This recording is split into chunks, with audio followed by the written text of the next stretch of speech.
everybody, and for the final time, welcome back to the 2017 DreamHack Atlanta Hearthstone Grand Prix.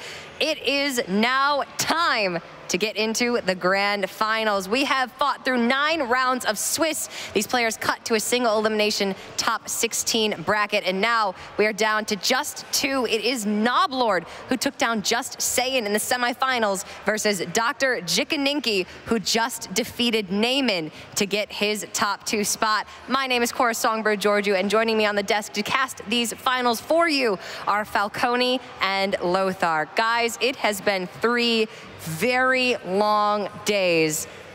How has it been for you, Lothar? You just took that out of my mouth. I want to say I think this is the longest event when it comes to like the amount of content that we had from all the DreamHack so far. All the games were also very control-ish, so it wasn't a surprise when a match was going for 2 hours. Well, every match that we've had since the start of today has been a 3-2 victory for one of the players. So we've had some very long rounds, even though it was only consisting of 1 match. Falcone, this has been your first DreamHack event. I know you were very excited coming into it. Did it live up to your expectations? It absolutely did, but this is the moment that we've all been waiting for. It's all been building up to this. Do we have to call him Dr. Drjikininiki? Because can we just say Dr. J? Let's call him Jay. Great. Dr. Drjikininiki. Just Jay? Lothar and I practiced this extensively during America's winter playoffs and championships this past season. Oh yeah, we got it down. So Falcone, you got some catching up to do. Under-rehearsed for this, but seriously, this is it, the big game. 15 HCT points, $7,500, all up for grabs. It doesn't get better than this. No, this is the big money. This is where reputations are made. Careers can be made off of DreamHack wins. Terrence M got 2nd in a DreamHack at DreamHack Austin to Chalky, and he's built his career off of it. So imagine what a win could do for one of these players. Dr. J, of course, won the 2016 America's Winter Championship. So he has lots of experience, but he could use that second push to show that the first time wasn't just, I don't want to call it an accident, but maybe an act of fate, or maybe he got a little bit lucky. What's better than 1 win, right? 2 wins. And then what's better than 2? Ask Pavel. I think Pavel knows what's better than 2. Probably knows. A good babbling book is better. But don't go there, don't go there. Ain't that the truth? Something I like to repeat over and over again is that, in my opinion at least, for the players that are playing in the top 16 of those events, they're not thinking about the money. I mean, it's a nice bonus, but the thing is that what is important for them is the title, the bragging rights for them, and that is something that is pushing every single of the competitive players to come here to those events and just play, right? If you're a competitive player, you want to win an event. Well, Dr. J's looking for his 2nd win. Noblord recently had a fantastic finish, 1st place with Rutgers University in the TESPA Collegiate Series Championships this past season, but he's still looking for his 1st win at a major Grand Prix. We've got our picks and bans, so let's see what our final matchups are going to be.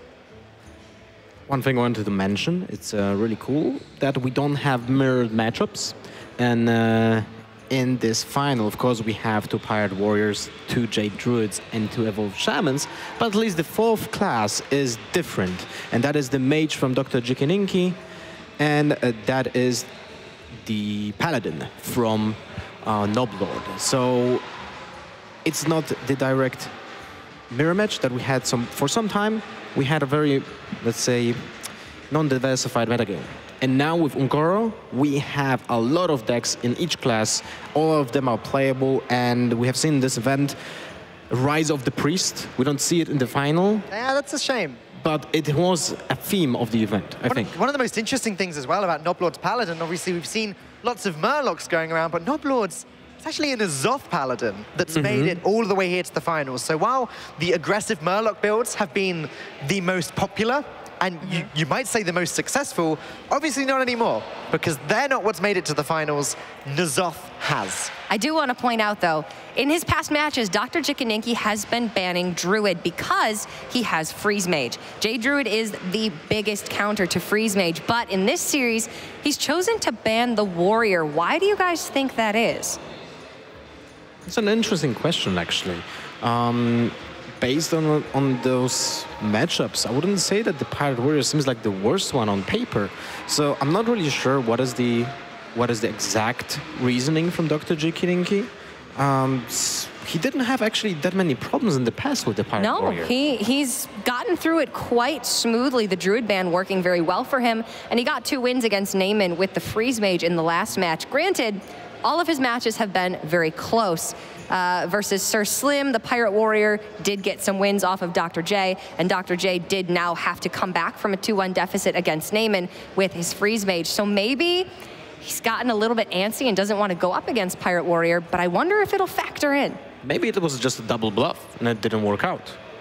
Could be. We have seen some double bluffs. There was a game yesterday where one of the players expected the Miracle Rogue ban and so banned accordingly, and it didn't happen. So these mind games can even happen in the Mulligan. It's possible that he was hoping for a ban on his own mage, but we will have to see exactly if it pays off for Dr. J or if Noblord is going to come out on top with his first major win. The grand finals between Noblord and Dr. Drjikininiki start now.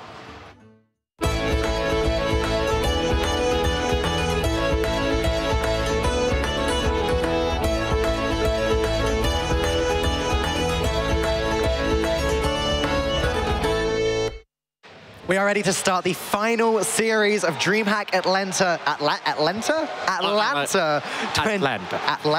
You're teaching me how to speak English, Lothar. What is going on now?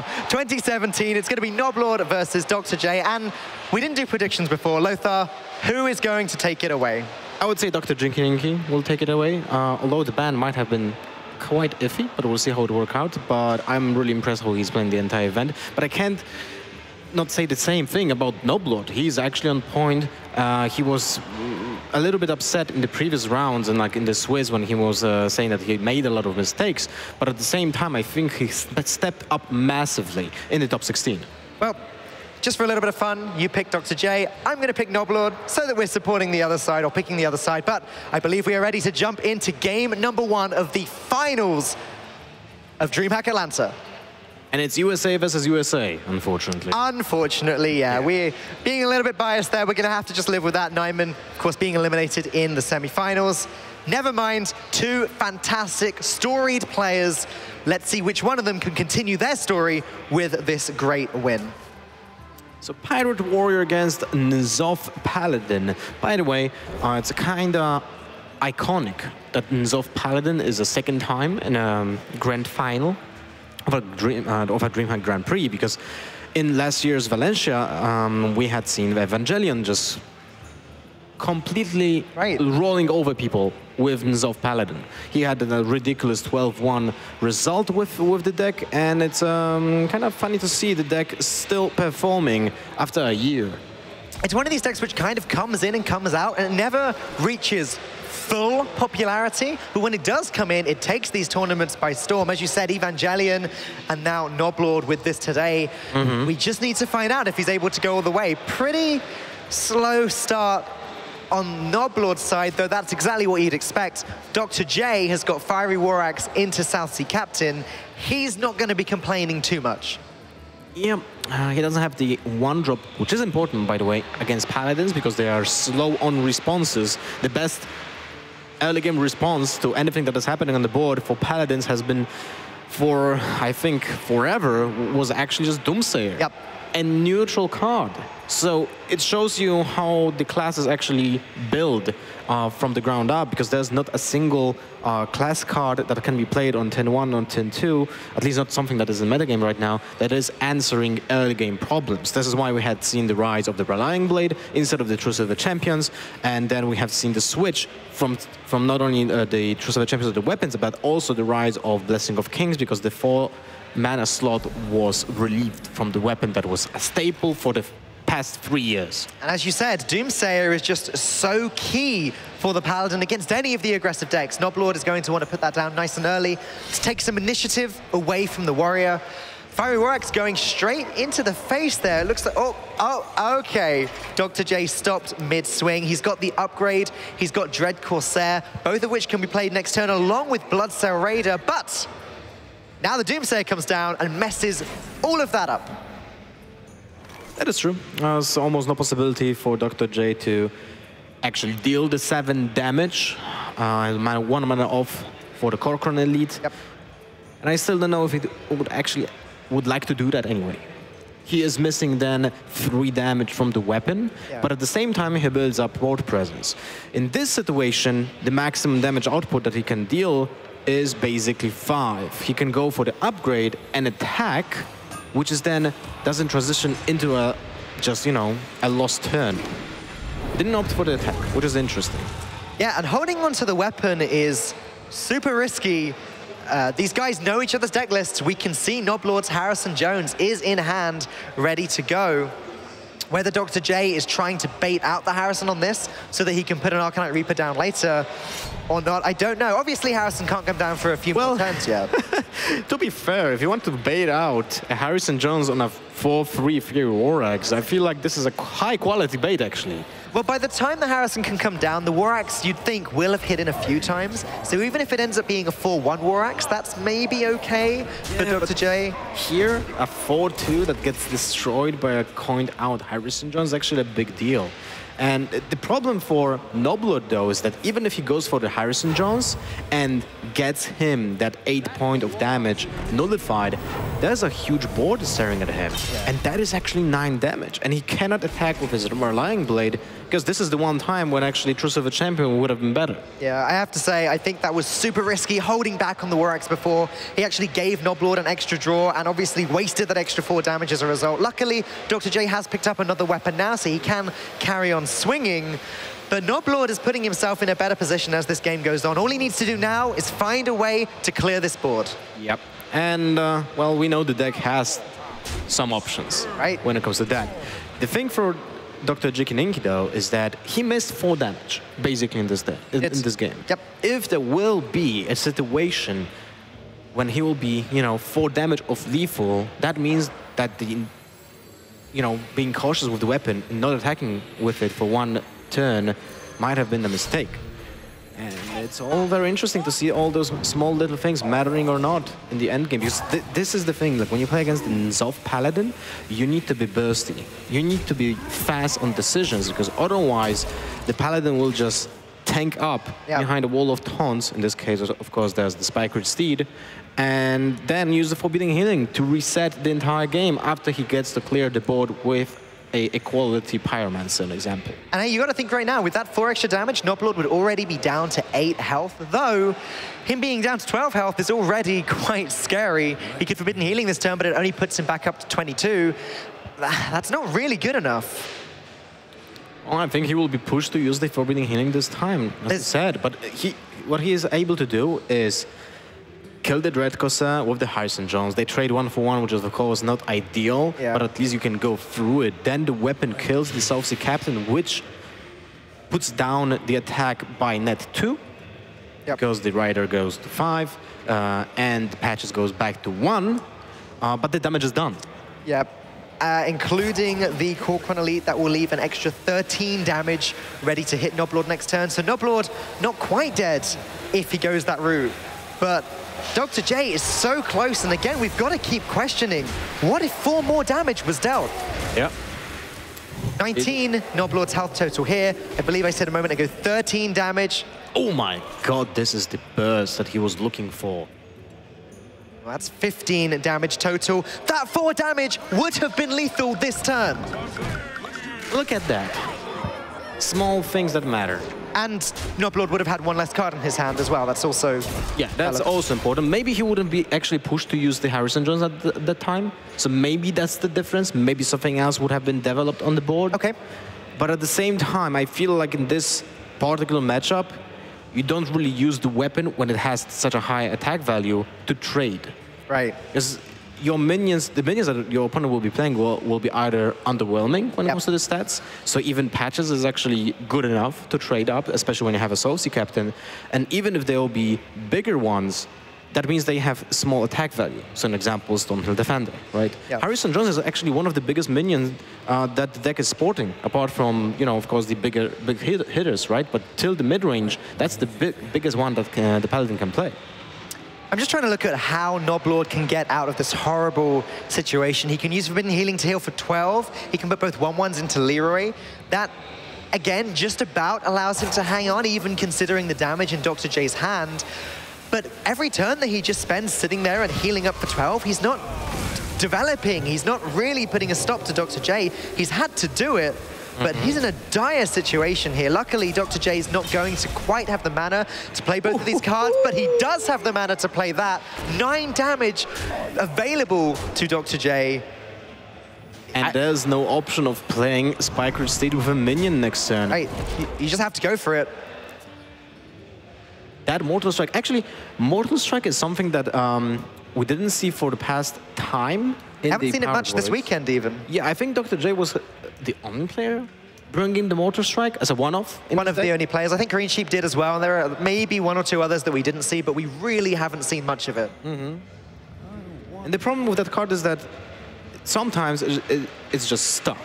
Sometimes it just doesn't give you anything, but... Well, right now it's not stuck. Exactly, but there are situations when the reach is just, you know, the game is kind of out of reach, and then the Mortal Strike is exactly what you need, because it goes over or under the taunt minions that the Paladin can play, the Druid can play, and they think they are safe. Yeah. But suddenly a Mortal Strike puts them out of their misery. And Noblord knows how desperate a position he's in. He picked up the 2-mana taunt just so he can fit it in the curve. Redemption kind of does the same thing. Hopefully Stonehill Defender comes back to life after it's attacked. Gonna go with the taunt, but in the end, it just doesn't matter. Mortal Strike going to finish off Noblord. Game number 1 of the Grand Finals goes to Dr. J. Clap. There we go. All right, so Pirate Warrior on the rise. This is why also we have seen so many priests with Golakka crawlers in them. We have seen Golakka crawlers in druids. We have seen Golakka crawlers in paladins. We have seen Golakka crawlers in even mages. Right. Now, Noblord has to choose between his shaman and his druid. Druid, J Druid. Shaman is sort of almost an evolve shaman, but doesn't run evolve.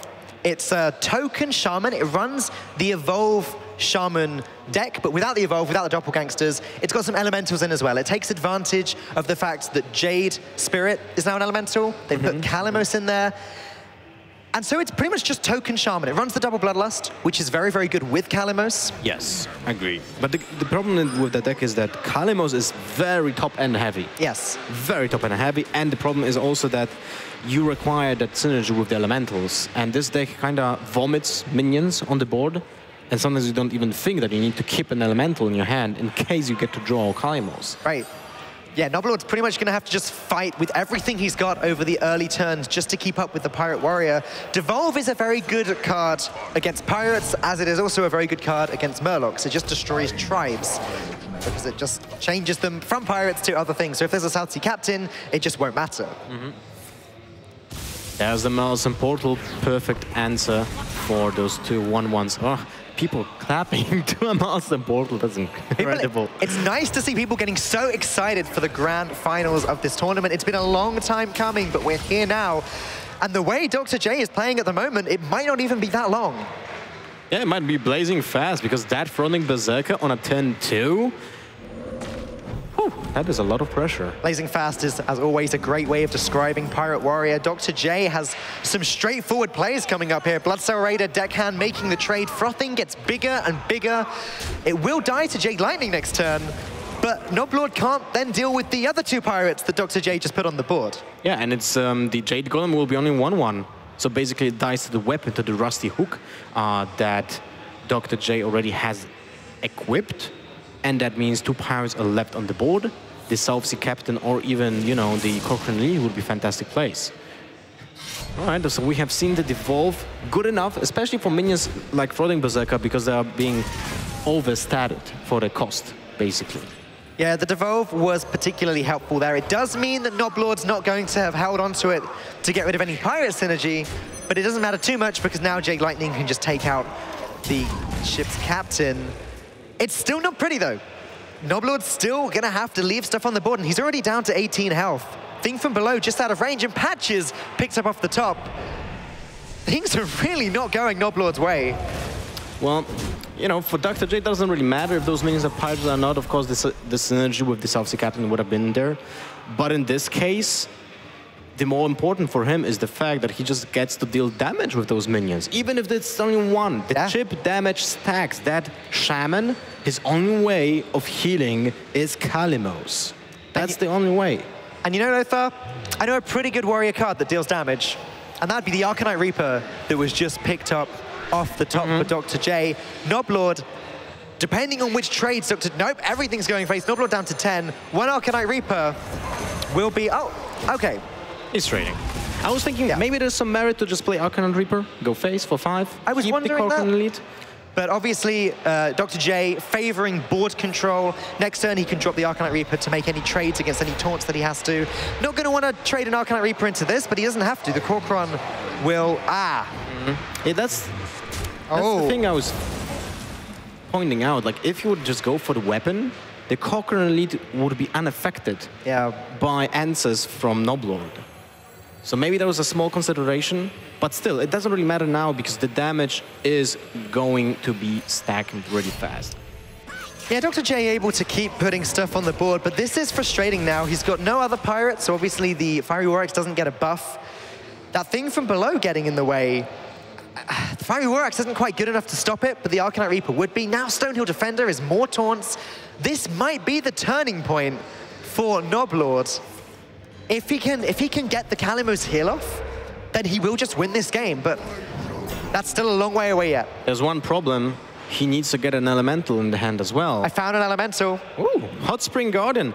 Look at that. That's actually a pretty decent minion in this matchup. Not only has a keyword that says taunt, but also heals your minion or hero. So pretty decent. Yeah, 2 very important words on that card there, which are going to help Noblord. Mortal Strike is 4 damage, but this time it's not enough. Not yet, anyway. It's not horrible for Dr. J. He can slow a little bit down, at least from his perspective. He doesn't need to play the Arcanite Reaper this turn. He can still use the Fiery Warx to kill the Stonehill Defender with the help of the Shapeshifter. Yep. And not attack. Basically, the Flame Tongue Totem is useless for 1 turn from the left side. Yes. So that's okay. There's no synergy with that. And it doesn't really matter that much if your minion has 4 HP or 3 HP. No, ultimately, Noblord is going to be playing around the Mortal Strike. He knows there is one in Dr. J's deck. These guys are top-tier players. Noblord will try to set Dr. Drjikininiki somewhere above 12 health so that the Mortal Strike only deals 4 damage. But Noblord seems about as safe as you can be against a Pirate Warrior here. Actually going to go with the Arcanite Reaper now, get rid of the thing from below instantly. Interesting. It's his best shot. There are outs for lethal now. Interesting because this way, there's a really good trade with the small pesky totem against the pirate, and he did lose some damage in the process. So, you know, when you analyze the deck, Pirate Warrior has a finite amount of damage that he can deal. Yep. And especially with the amount of weapons that he has in the deck, they can just stack up and you will lose tempo and momentum as well. This is exactly what happened right now because he had to override his auto weapon. Oh my goodness, what a draw. I was just going to say Dr. J needs an upgrade. That'll do it. He'd have liked to be able to fit in the Mortal Strike maybe to deal with the taunt with that. Well, he's already in the range right now. Yeah. He's at 12. That Mortal Strike deals 6 damage now. That is a lot, but second Flame Tongue Totem allows for really fantastic trades. If that's a Taunt Totem, no. That's not a Taunt Totem. But still, look at the damage. Next turn, if Dr. Drjikininiki doesn't win this turn, and that means he needs a... 1 damage. He needs 1 damage. Or Leroy Jenkins. That's more than 1 damage, but we'll still do the trick. Spellbreaker. No, that's not going to do it. He's 1 off. That's it then. I don't think there's any way that Dr. J can prevent the damage from finishing him off. And we can argue in this game, but there were options. Trying to get the concede there, never going to work. Noblord took a deep breath, very concerned for a moment, but the players laughing at each other now. Potential. But we can argue about the game because there were situations when Dr. Drjikininiki sacrificed damage for trades. when maybe it wasn't necessary. Right. That was the Jade Golem, that was a 2/2 actually. Yep. And it soaked 2 damage. The weapon and the 1/1 minion, and yeah. And maybe after like seeing one Milestone Portal, there was merit to just leave those 1/1s alive, go to damage to the face, deal the more damage, be more aggressive, set up your opponent on your mercy, because the way aggressive decks are usually being played is that they require an answer from the opponent. Yep. If the opponent is just missing out on a specific card because there's a specific scenario on the board, you just lose. So in this situation, I think Dr. Drjikininiki was a little bit too conservative. Yeah, well, we can agree that he played like that in both games, right? In the first game, missing the 4 damage by not hitting with that first Fiery War Axe, and this game, missing that 2 damage with the 1/1s and ending up being 1 damage off lethal.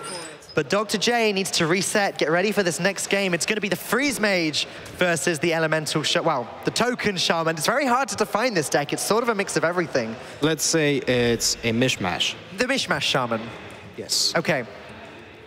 That's the new archetype, named by Lothar, Mishmash Shaman. It has an S and an H in it, so it fits. What? Never mind. Okay. All right, well, this opening hand is not really perfect for Noblord. He actually has more mana in his hand to be spent than the mage player. That is not what you want in a deck that usually is very early, very aggressive. Noblord is just going to laugh about it. Maybe it won't matter as much against the Freeze Mage specifically. He should have some time to build up a board regardless. I mean, you know, Sea Giants are pretty big when it comes to like the threats and the pressure they're putting on mages, because mages, they can't really deal with minions that have more than 6 HP with a single card, right? So they need to sacrifice a lot of time and card advantage to kill those big minions. The problem is Noblord's deck should be aggressive, and that Sea Giant is perfect in mirror matches and against other aggressive decks when the boards are wide. In this situation, Dr. Drjikininiki is not really looking forward to make his board wide from his side, so the Sea Giants will be really expensive. Luckily for Noblord, picking up the Manatee Totem on turn 3, very well timed. It's also a threat that the Mage does need to deal with. This is one of those cards which the Freeze Mage does feel the need to waste some damage on to prevent the Shaman from getting too many more cards. Unfortunately, Dr. J doesn't actually have a way of doing it, so Ice Block going to take up this turn. Medivh's Valet can finish the job next turn, but in the meantime, Noblord draws an extra card, his board gets wider, and these Sea Giants may become a reality very fast. We talk about minions that have 8 health against Freeze Mage being very, very difficult for the Freeze Mage to deal with. And as you said, there's 2 Sea Giants there, and very, very soon, they will be playable. Patches with Bloodcell Corsair can actually help out with that, making them even cheaper. What's even funnier in this particular matchup is the fact that Noblord, by playing Kalimos instead, increased the chances, in my own opinion at least, in this matchup because he has an additional reach card. Right. That doesn't require, you know, board position to actually deal the damage, because it's something that we have seen from the Shamans before is that they are stuck at some point. Like there's a Frostbolt to the face, there's a Frost Nova to the board, and they are sitting ducks. And otherwise, without the additional Jade Lightning, they basically run out of options when they are overloaded on the board. Yeah, exactly. I have to just point out, Noblord set this up very nicely. He's created this board in such a way where next turn he has 5 mana, Sea Giant costs 6. If he plays Bloodcell Corsair, Patches comes out, and the Sea Giant becomes playable because it gets the extra discount. Unfortunately, Dr. J is going to be removing a couple of minions from this board, just leaving both totems alive. So very well set up by Noblord. Not going to come to fruition, but I doubt he minds too much, as 2 of the best cards still on the board. Manatee Totem still drawing cards. Exactly what I wanted to point out. Like the fact that he has still Manatee Totem and Flametone Totem is insane, because now the Patches, for a small investment, is actually a Wolf Rider. Right. When you think about it, I like to make the comparison with the Flametone Totem. It's basically a 2-mana Corcoran lead. Yeah. Yeah, I definitely can see the argument there. You get 4 extra attack, providing you have the minions on the board. Flametone Totem is a very, very powerful card. Sea Giant still not coming out just yet. Noblord was 1 mana off of playing it, but it doesn't matter too much. Despite how awful his opening hand was, he's created quite the board to be reckoned with. But still a long way to go. 24 HP on Dr. J. And 2 ice blocks. 2 ice blocks, wow. And Alexstrasza already in hand. And Alexstrasza later on, and it does look like this is going to be one of those games where Dr. J does get to the Alexstrasza. Fortunately for Noblord, he has the answer. He has the 12 health healing in form of Kalimos, but he doesn't have an elemental in his hand right now. No, there are very few elementals in the deck. What have we got? Double Firefly? Fireflies Double Jade Spirit? Is that it? Let me check. Fireflies, 2. Jade Spirits, 2. That is literally it. But he has a lot of options from Stonehill Defender. Of course. But yeah, that's about it. But if you do get the Kalimos to go off, especially after an Alexstrasza, that's a lot of potential to just win the game straight. Second Bloodlust pickup. Well, this is 12 damage with the 3, with the actually 5 on board. That is 17. It's close. It's really close. Noblord, but no cigar. Noblord, yeah, not yet. Noblord may decide he'd prefer to play the Sea Giant. He can actually make quite a white board here. He can play he can play Hero Power now. Still drop Sea Giant, gonna do that. Next turn, Bloodlust is almost definitely going to be able to pop the Ice Block. It's a problematic card for Dr. Drjikininiki to deal with, unless, of course, he will have a Frost Nova and Doomsayer. But at the same time, he's aware that Noblord just might have a Devolve, and that's about it. Eater of Secrets in Dr. J's deck, not going to do much against the Shaman. The Manatite Totem did its work. I think it just carried the game.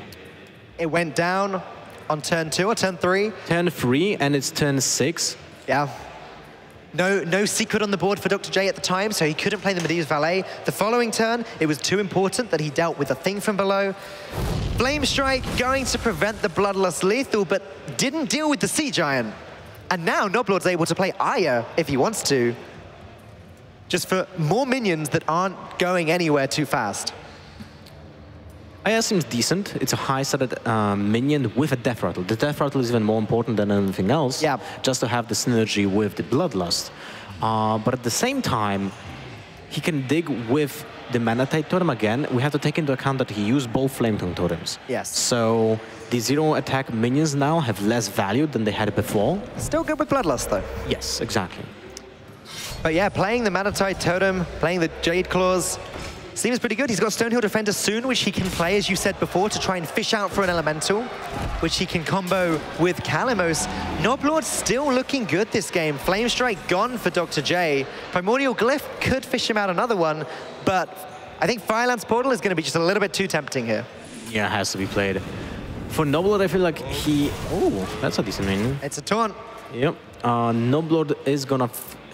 He's gonna fish for a elemental this turn. If he thinks about Alexstrasza, if that's something that on his mind, he would like to set up the elemental this turn, just so he can play around the Alexstrasza next turn, because he might actually lose the game if an Alexstrasza, like a confident Alexstrasza, comes down on turn 9, shuts him down to 15, and suddenly, whoops, ice block, burn, burn, and you're dead. Yeah. So the Kalimos going to be important. High chance for the Stonehill Defender. There's 2 Stonehill Defenders as well, so 2 high chances. Manaphem. Let's go for it. Let's pop the block.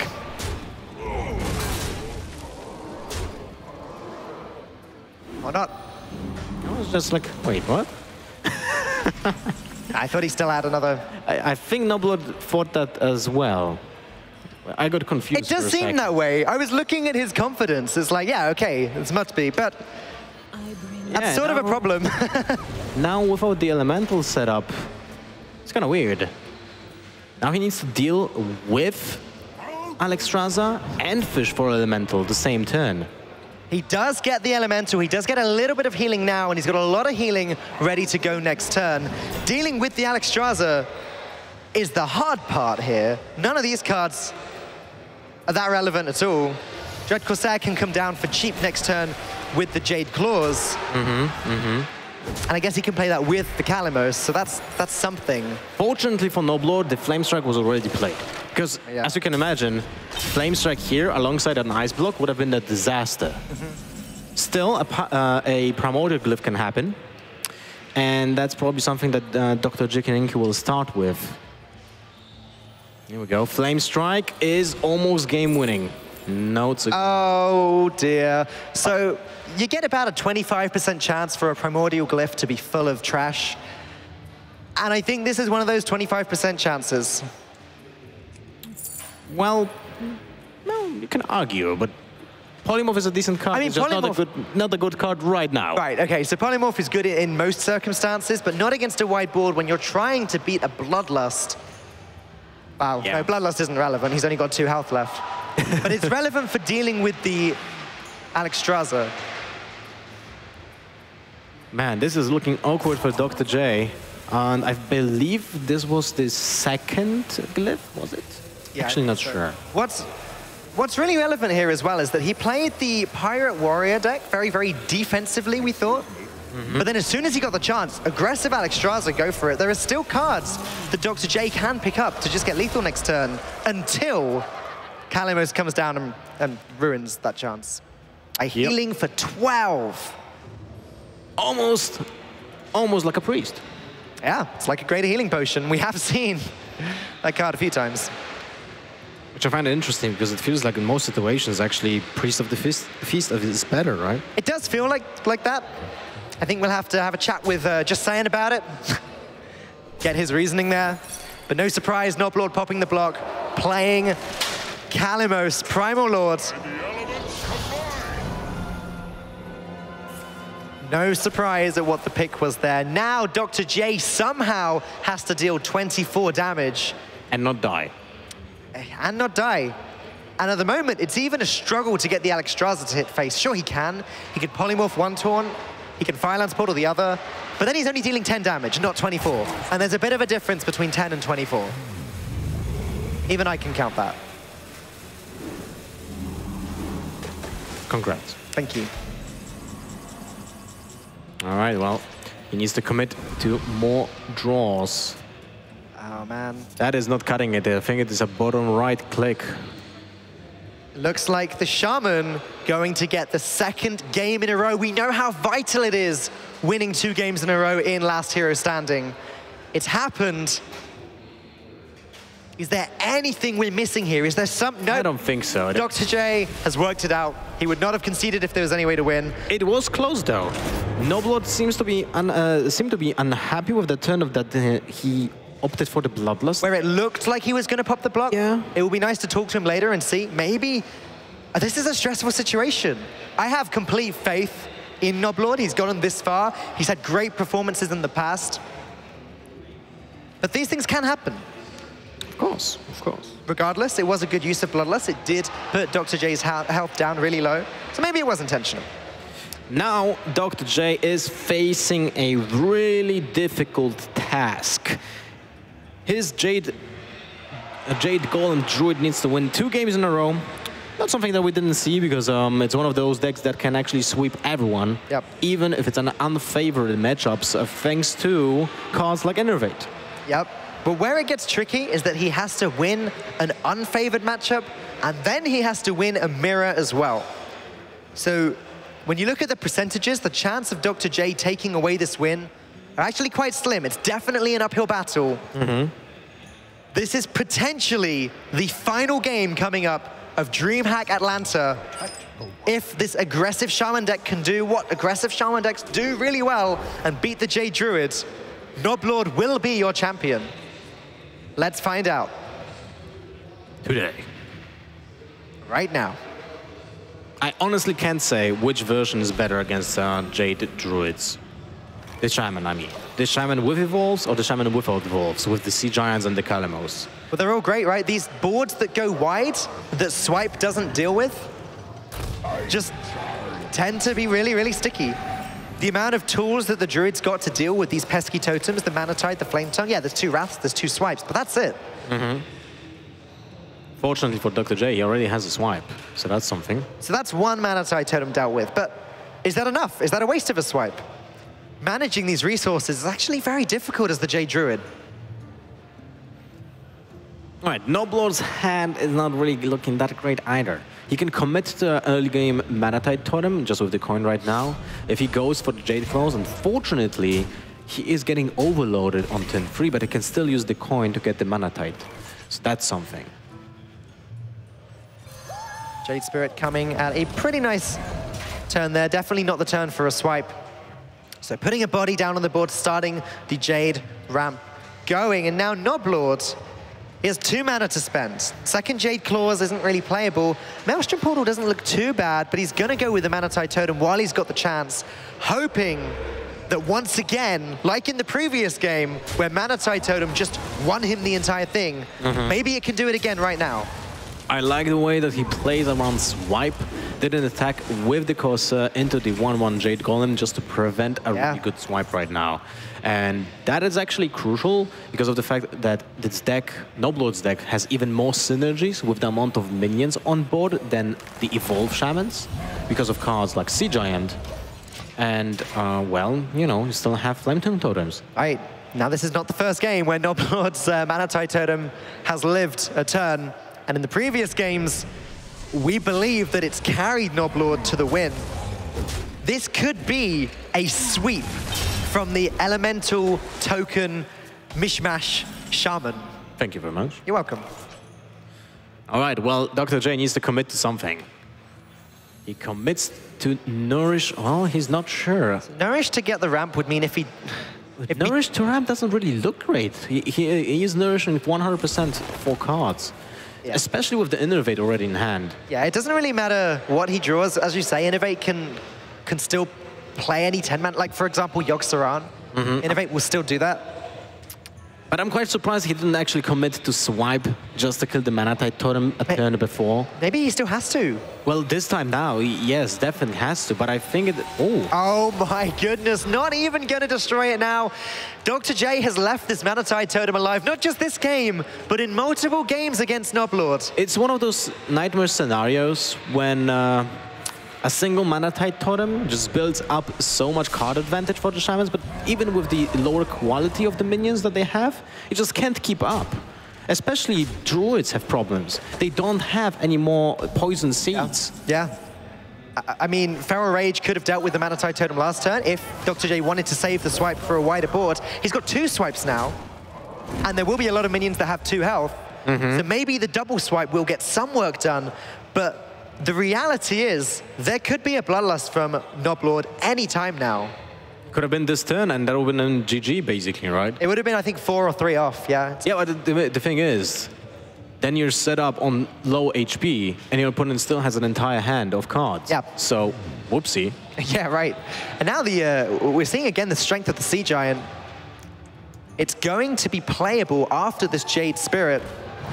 It's going to come straight down. Dr. J's probably just going to have to double swipe the Sea Giant now. And it still leaves up a Jade Golem and a Jade Spirit on the board. So he needs to trade with his minions on board. Ooh. Oh, does that change things? Okay, so Primordial Drake plus some trade would maybe just leave the Sea Giant alive, and the Sea Giant would, in theory, have to trade. But no, we're going to stick to plan A. Double swipe, hero power, does allow Dr. J to trade away everything. Noblord is not happy about that. That's a nightmare scenario for him. Yeah. And now we see why Dr. J held on to that swipe for so long. As I say, he could have dealt with the Mana Tide Totem earlier with the Feral Rage, but it does seem to have worked out for him. And now Noblord needs to hope that the extra card advantage he got from the Mana Tide Totem will help pull him back into this game. His Jade Golems are not as big as Dr. J's Jade Golems anymore. And they will never be. Right. This is the nature of this deck, no. But still, we have to remember that Noblord's deck has an additional reach card, which is Skylymos. It just deals 6 damage to the face. That's true. So it's not over till it's over, and especially with Noblord having a second Mana Tide Totem, he can commit to at least 3 minions on the board this turn. He can commit even to 2 objective cards, so Primal Fin Totem and Mana Tide Totem. And on top of that, he can still squeeze in Stonehill Defender, which probably would have to be the first choice. But at the same time, he has access to Jade Claws and the Firefly. So there's tons of options right now. Wow. Oh, Emerald Hive Queen. Okay, that's fine. No punish there. We've seen players actually playing around getting the Emerald Hive Queen in this tournament already by summoning minions and then playing Maelstrom Portals just in case. But this would have been a disaster, but a Primordial Drake sets up another clean, almost clean sweep of the entire board, and that is something that Noblord might not recover from. Primordial Drake wins games against aggro decks. We said that the Shaman was favored, but once you get to this late point where Primordial Drake can have such a high impact turn, the fact that double swipe had such a high impact turn, maybe Dr. J takes this. Noblord still has a lot of resources in his hand. He has a lot of value. He can play this with Jade Spirit. Let's see what the discovers are. Ozruk. Okay, usually Ozruk is terrible. Well, he cannot play more than one elemental this turn, so Ozruk is really kind of bad. Especially when the Jade Golems, the next one will be 7/7, if I believe. Yeah. If there was a Firefly present, then maybe Noblord could, you know, play the Firefly, play the Flame Elemental, then play this as a 5/15. He actually took it. Oh, wait, he has actually 3 elementals. There is a Firefly present. There's another few Fireflies present, actually. Actually, this is now really impactful. I didn't see the second Firefly. It's a 5/20 with Taunt, Lothar. That's quite huge. 5/20. And the Druid doesn't have any hard removal. There's no mulch anymore. Damn, that's actually insane. Didn't see the second Firefly there, and it makes a difference when you think about it. For 2 mana, this becomes the biggest Ozruk I have ever seen. Yeah. Unquestionably, Dr. J can't help but laugh about it. Both players shrugging at each other. Great. 20. What? Great sport on both sides. Unfortunately, the Jade Golems are still getting pretty big. Dr. J will be able to crush it eventually, but it definitely buys Noblord some time. He can develop the mana tide totem behind it, and that's fantastic. He can wait for the Bloodlust. He can build up the board presence just behind this massive wall. 14, 17 damage, 18 damage, 19 damage with the hero power. Not even that, because that's not enough. So there's no way of killing the Ozruk this turn. No. 15 damage present at the moment. An Earthen Scales could essentially be +1/+1, but still nowhere near clearing it. Yogg-Saron might actually have a role to play in this game, although it's still Dr. J with multiple taunts present. It's still Noblord that's got to deal a lot of damage to win this game. Ozruk was a great moment, an interesting swing, but I genuinely don't think it was enough. Maybe if Dr. Drjikininiki would actually attack into the Ozruk now with the Behemoth, then Noblord would have a swing. But Noblord can't get rid of the Gadgetzan Auctioneer, and that's a problem. Then again, Noblord can make a pretty huge board here. He can go with the Sea Giant for free if he wants to. He can also fit in the thing from below if he wants to trade in these Flame Elementals. It looks like that's what he's doing. Just play everything. Why not? Dr. J, he's played 2 swipes already. He's played Primordial Drake. There's only a couple board clears left, and one of them is Yogg-Saron sitting in Dr. J's hand. Yeah, he commits to everything. I like the play. He needs to dig for the Bloodlust. He needs basically everything that deals damage. Armor for Dr. J is definitely reasonable here, especially as the Gadgetzan Auctioneer just cycles the card. Well, he's got to be questioning Yogg-Saron though, right? I feel like it's too early. Yeah.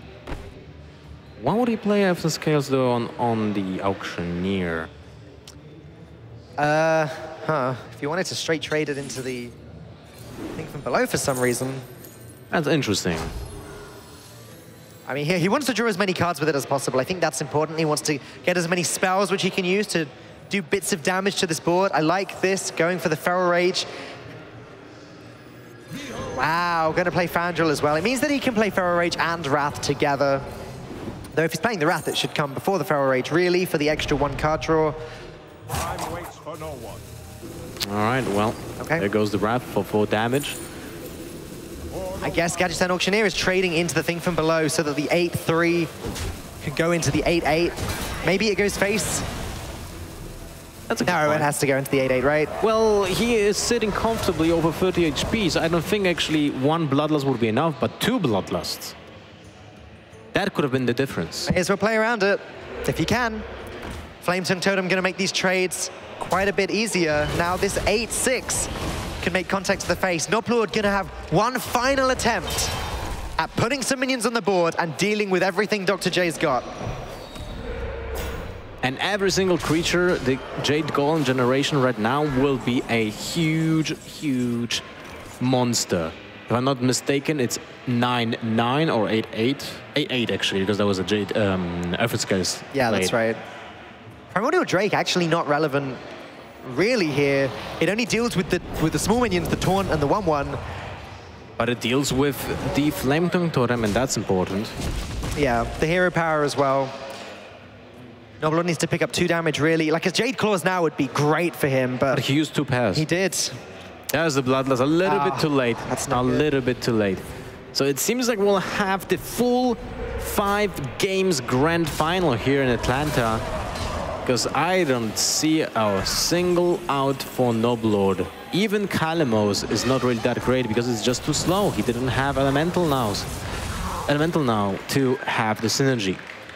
This is that heartbreaking situation that the Jade Druid does to you all the time, where their minions are too big, there's a taunt in the way, and you as the Shaman can't quite get that last little bit of damage. Noblord's done it again, he's made another board, but Dr. J is just going to destroy this board. Doesn't he have lethal just? Wrath deals with 1 creature, then the second one deals with this. No, unfortunately, no. It's not lethal yet. I mean, he has lethal. The Yogg is lethal, of course, every single time. But, yeah. Of course. But Noblord not going to wait around any longer. He knows his luck has run out in that game. We are going all the way to Game 5, like with every other series today. And Lothar, I wouldn't have it any other way for the finals. Noblord versus Dr. J. You still believe in Dr. J? I think so. Yep. I mean, he has a very powerful deck that is able to win against anyone and everyone. But Noblord will be playing the same. What are the differences between this deck? Let's quickly have a skim read of the deck lists, just to get this exact. Well, both players play double innovates. No way, Lothar. Yeah. That's a real shock. Double Feral Rages, Gluttonous Ooze, that is literally the same. Swipes, Nourishes, Aya, Gadsden Auctioneers, Jade Behemoth, Primordial Drake. It's the same deck. So it's literally mirror match. It's USA versus USA with 2 Jade Druids that are completely the same card by card, and it's gonna decide who is taking the title here at the Hearthstone Grand Prix at DreamHack Atlanta. And you know, with the way the meta's been recently, with the Quest Rogue nerf leading in to this Jade Druid domination, I wouldn't have the finals ending in any other way. You're a fan of the Druids? Not particularly, but I just think it fits very, very nicely with the story of this event and the story of the current place the Hearthstone's meta is in right now. It dodged the unfollow from me. Oh, you should speak to Lorinda about Yeah, Jade I'm not Druid. speaking with him at all. So you already know? Okay, all right. Anyways, double Jade Spirit from Dr. J. It looks like his Jades are going to get pretty big pretty fast, but Noblord picking up the Jade Idol along with the Jade Blossom. He's ramping up at the same time. This is an interesting matchup because usually the person that wins is the person that puts more Jades in a faster manner. Yep. Because it's all about tempo. And there's a lot of discussion between players is that some people say that you never shuffle Jade Idols in this matchup, which I find kind of controversial. I think it very much depends on the situation. If you've got this point where you've not got many cards left in the deck, you've got a Gadgetzan Auctioneer, then of course you want to shuffle because you can go infinite pretty fast. But if the 1 extra Jade Golem could make the difference between you having lethal in the next turn or in the next 2 or 3 turns and your opponent not quite being able to remove it, then I can see the logic in not wanting to shuffle. Yeah, but in this situation, Noblord is behind. He has the access to 1 Jade Idol, but that means he will never shuffle again if he goes for that, because he played the Jade Idol on turn 1 as well. It's very early to be making that decision. It's something that Noblord could regret later on, but maybe he doesn't have a choice. This turn sucks. Yeah, he might even go for the Elephant Scale here as well, to be fair. All right, Jade Idol shuffling or playing. We're going to play it. No shuffling on Noblord's side. Okay. No trades because there's no point. And Dr. Drjikininiki with the 2nd Jade Spirit is a little bit ahead now. And that's not good. If Dr. J stays ahead and also shuffles, then Noblord's not going to be in a good place. Noblord does have Yogg-Saron in hand for a little bit of a comeback mechanic later if things do get too out of control. Dr. J has Aya in hand, which is going to be incredibly strong next turn. It's game-changing. Yeah. Aya on turn 6 in a mirror match, when you're already a little bit ahead, and that's the situation for Dr. J, is an incredible tempo gain. And what is even more important is that you have a guarantee that something will stick to the board. Yeah. It's not looking great for Noblord. It's not. Yes, Dr. J can't deal with this 3-1. Yes, he's gonna have to trade the 3-3 in, giving Noblord essentially a value trade, but at the end of the day, he doesn't care. He's got a 5-3 and a 4-4 on the board. Yeah, Noblord was hoping there would be no behemoth, and he was right, but unfortunately, instead of a behemoth, there was something better. And that was the Aya. So, yeah. Fortunately for him, he did pick up his own behemoth, which puts him back on the board, but is still a little bit behind. Dr. J just continues to draw the tools that he needs. He might be going for an Auctioneer this turn, changes his mind, goes for the Nourish. I understand this. I think you want to bleed as much value out of the Auctioneer as possible.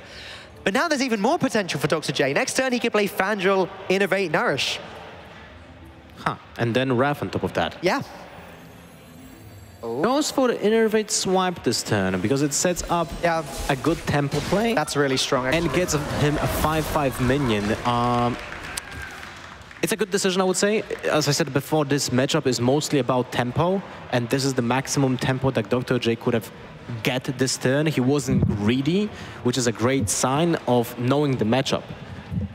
It does seem as though Noblord's fate is going to rely on Yogg-Saron in this final vital game of the day. Noblord can't do much this turn. It looks like it may just be Hero Power Pass. Gadgets and Auctioneer plus Wild Growth feels really unfortunate. He's actually going to go for it. He's got the Earthen Scales too.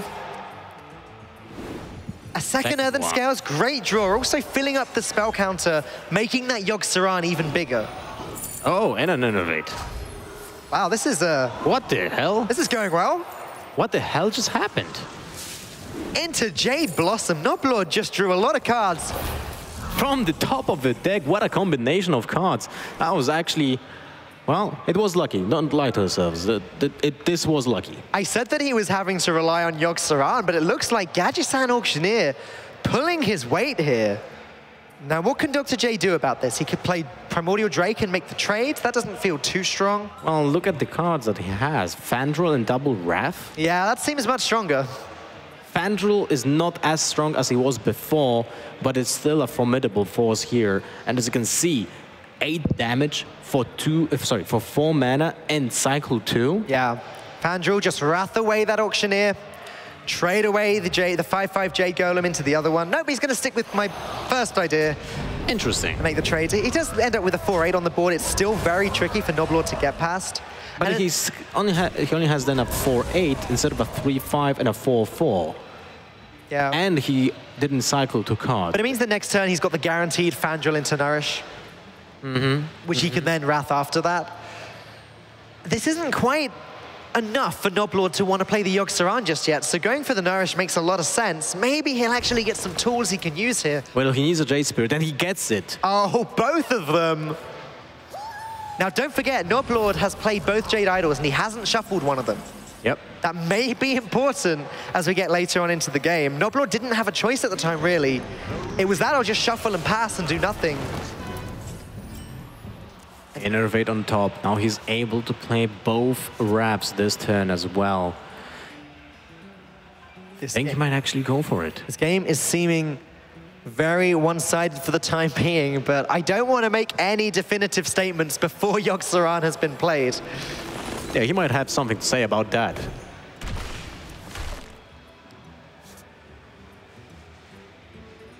Well, Dr. J seems to be set for life with the Jade Idols. Yeah. He's ahead on board. He can just sacrifice and then next turn into shuffling those back into the deck if he'd really like to. Yeah, if Fandral survives, he can shuffle and summon a luxury that Noblord would have loved but didn't have. Okay, Primordial Drake plus Wrath will allow Noblord to actually deal with Fandral. He now has the ability to do that. He didn't before. That's what he's going to do. He realizes Fandral on its own is just too much of a threat. Still a really good legendary. Wow. Oh, but Dr. J is going to keep this Jade train rolling. He may even decide he doesn't need to shuffle at this point because he's got so much tempo. He's summoning. Well, he goes for the maximum Jade Golems he could have gone for, and I think this might be the turn when Noblord has to pray It's time, Lothar. to the old god. It's now or never, do or die. Noblord, we want to see it. Everyone watching in the audience wants to see it. Twitch chat want to see it. Dr. Drjikininiki doesn't want to see it. It's like everyone wants to see it, but the one guy. He's taking his time here, which can be a bad thing because Yogg-Saron can allow you to attack, and if he doesn't have time to do it... Here we go, Sacrificial Pact, no demons. Pharaoh Spirit for additional board control. Circle of Healing, healing actually Primordial Drake. Mortal Strike, not important. Where's the humility going? Oh, that's wrong, lay on hands, he draws some cards. That is fantastic actually for Noblord because he's getting additional cards, but this is the end? No, it's additional Nourish. Oh, okay. And a brawl! Okay. If he will win this brawl. I thought Yogg-Saron was going to win them, but a Jade Behemoth wins. Not the end of the world for Noblord. The huge Jade Golems are gone, but still, Dr. J has the board. He's able to play Gadgetzan Auctioneer, and now he is going to draw almost the rest of his deck and possibly summon even more Jade Idols. Jade Golems. Well, did he use both Jade Idols, actually? Yeah, and there's actually no other cards this cheap that he'll be able to use to summon them, so I guess this board's not going to get too much bigger this turn. Ah, there's the Jade Behemoth for next turn. Perfect. So that's something. And is Noblord actually able to deal with this Gadgetzan Auctioneer? I don't think he is. He's going to have to play the excess mana and hope. Swipe. Still not enough, but I'm trying to recall. It's not. We know that Noblord used both Jade Idols, but I'm really not sure about Dr. Drjikininiki, because if he did use both, then I would say that Noblord can actually just keep the Auctioneer alive. That's true. Let's put it this way. There are 3 cards left in Dr. J's deck. We are going to know very, very soon if there are any Jade Idols. Interesting.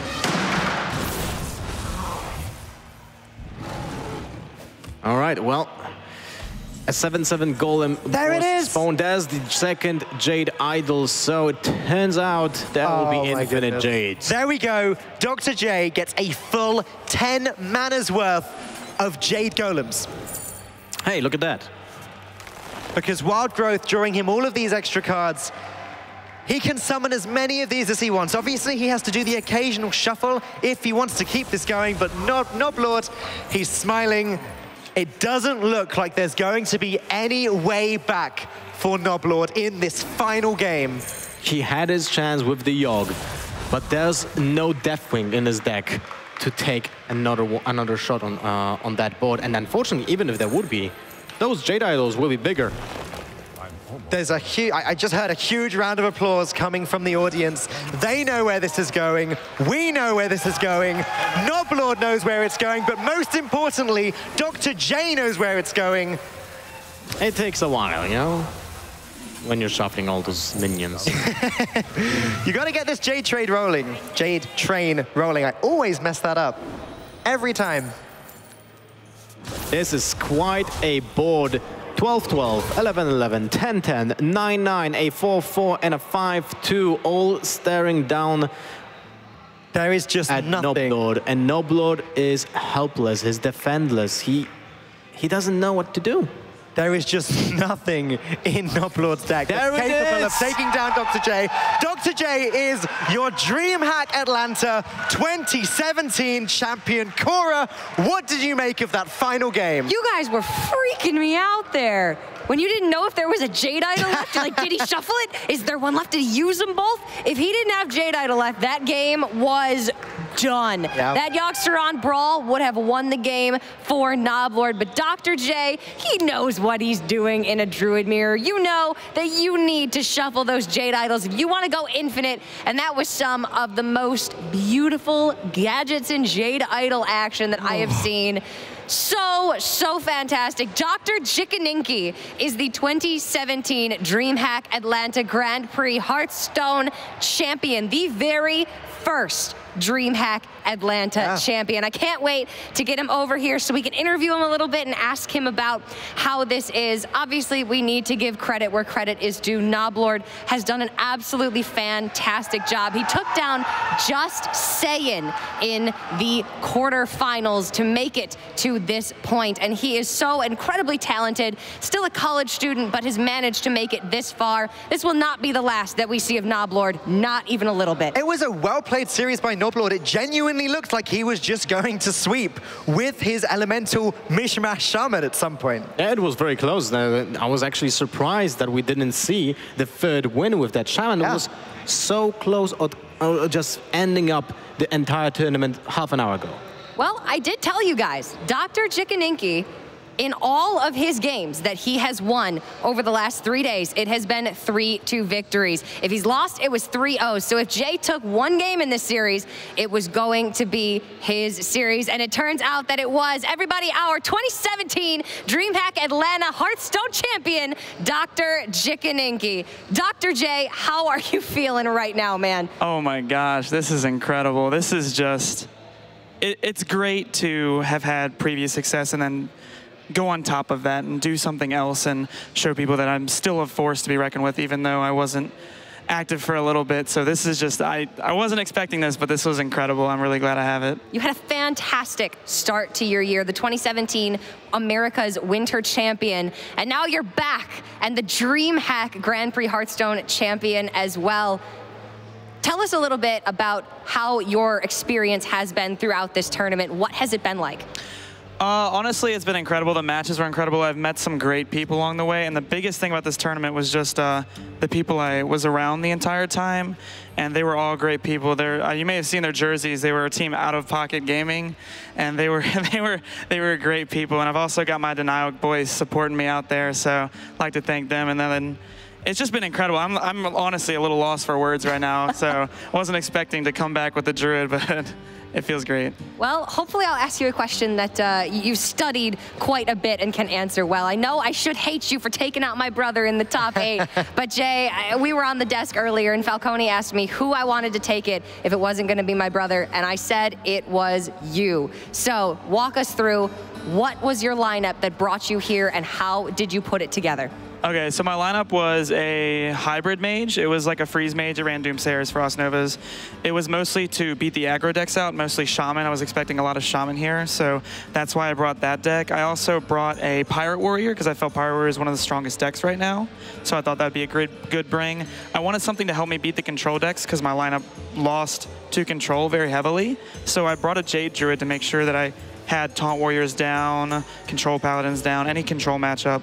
And then my last deck was Evolve Shaman because I also thought that was one of the best decks in the format, but I teched it for the mirror by running double Sea Giant.